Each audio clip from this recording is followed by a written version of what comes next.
आज सकाळी जिल्हाधिकारी कार्यालय या ठिकाणी ऑफिशियल मेल आयडीवर एक मेल प्राप्त झाला। त्यामध्ये जिल्हाधिकारी कार्यालय या ठिकाणी बॉम्ब ठेवलेला आहे आणि तो 3:30 वाजता त्याचा स्फोट होणार आहे अशा स्वरूपाची माहिती होती।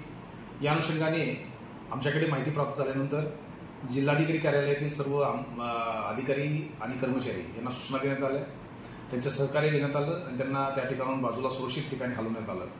संपूर्ण जिल्हाधिकारी कार्यालय, त्याच्यासोबत असणारे प्रशासकीय इमारती याची परिपूर्ण BDDSच्या मार्फतीने चेकिंग करण्यात आली, HHMDच्या मार्फतीने चेकिंग करण्यात आली, परिसर सुद्धा त्यामध्ये चेकिंग करण्यात आला। याच्यामध्ये कुठल्याही स्वरूपाचं तथ्य आढळलं नाही आणि हा कॉल खोटा होता किंवा हा मेल खोटा होता अशा स्वरूपाची माहिती आतापर्यंत समोर आलेली आहे। या बाबतीमध्ये पालघर पोलीस स्टेशनला गुन्हा दाखल करण्यात येत आहे। ज्या ठिकाणाहून मेल आला होता याची अधिक माहिती घेण्यासाठी सायबर सेल महाराष्ट्र सायबर सेलच्या संपर्कात आहे आणि अधिकची माहिती सध्या प्राप्त करत आहे।